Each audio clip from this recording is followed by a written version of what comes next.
Eastern Illinois baseball built some momentum at the end of the 2012 season, and even though they lost several key players, they say they'll be looking to finish what they started in 2013. I think the team got real close last year. First half of the year we were kind of playing and doing okay, not great, and then we started winning and the team just got really close, and a lot of the guys that were on the team last year kind of came back this year saying, okay, let's finish it, hence our word finish. And the new guys kind of caught on pretty quick to it too, saying, well, I want to help, I want to win, and so everyone's really focused this year. In some ways, we have a lot of veterans back, and in some ways, we have some new people in key positions. I think veteran-wise is the starting pitchers. We play in 2 days. Troy Barton, last year 9 wins, coming back is huge, having that kind of we call it a Friday night guy going into a weekend. Christian Slasnick, again, starting since his freshman year as a junior. So just to have those 2 guys, makes it huge for us. Other guys, Caleb Howe, Nick Priestman, Brant Bollick, Jacob Reese, guys that have been playing for a number of years in the OVC. So you have that veteran kind of a player coming back, know what it takes to win. But a key component of our team that's really missing is the power in the lineup, losing kind of our 3, 4, 5 hitters from last year. So we brought in Trey Vavra from Madison Area Junior College in Wisconsin. And we also added Dimitri Taylor, who was a football guy, who's decided just to play baseball. And those 2 guys, you don't know as the season gets going what they're going to do, but pretty lucky to add them based on other people in the lineup not having much pop. So again, a lot of veterans and some key issues, but still some key areas that we need to make sure it does well this year.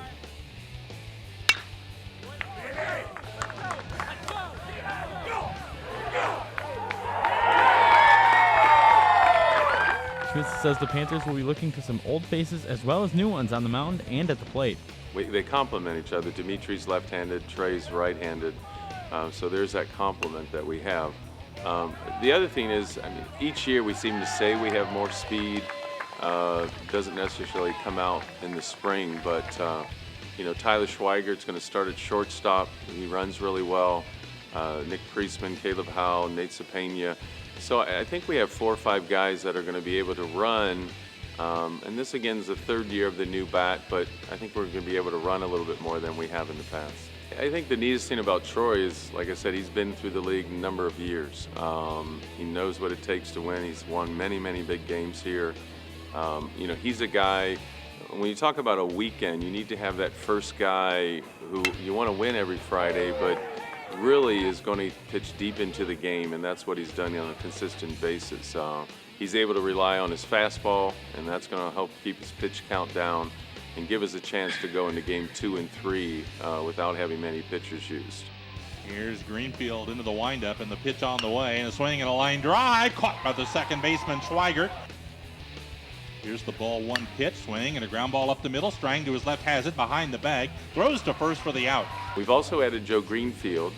Joe pitched for us 2 years ago, went JUCO, came back. Again, another power arm. So the bullpen is always an issue that you always worry about. We've had our good years with good bullpens, and when they didn't pitch well, we've not had our good years. So right now we have him penciled in to be the closer. We'll see how it goes. Hopefully the starting pitching stays deep in the games where Joe can come at the end. So to have a guy like that, Troy at the beginning, Joe at the end, it makes you feel pretty good on the first couple games of a weekend. The Panthers will be looking to carry over from the end of last season when they finished 4th in the OVC, and they'll be looking to compete with several teams at the top of the conference again this season. Well, I think the conference the last few years has really, Austin Peay has been the leader, and they're out there again this year. We've added Belmont, and Belmont's been to a regional the last 2 years. So, we've added another very good team. EKU came on the last couple of years. J-State's the same. So, there are 4 teams that are up there now that are going to really compete for that title. So we're not just competing with, in the years past, we would compete with Austin Peay or J-State. There's 4 or 5 guys that are going to knock each other off along the way. The Panthers start their schedule February 15th in Jackson, Mississippi, and they'll be looking to pick up where they left off in 2012. We don't play the OVC to start the year. We play out of conference games, and we don't want to be worrying about what other teams are doing. We want to be worrying about us right now. As a coach, you always worry, is it going to come together? And it did come together. And this year, this fall, the off season, you worry about chemistry and all those little ingredients that goes along with talent. And it's probably one of the closest teams I've been around. So it's a great feeling.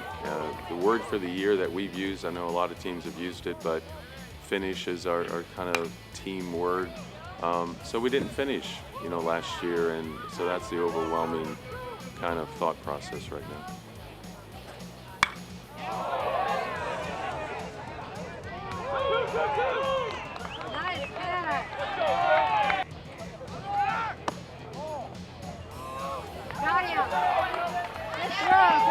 Reporting for Panther Sports Talk, I'm Brad Kupiak.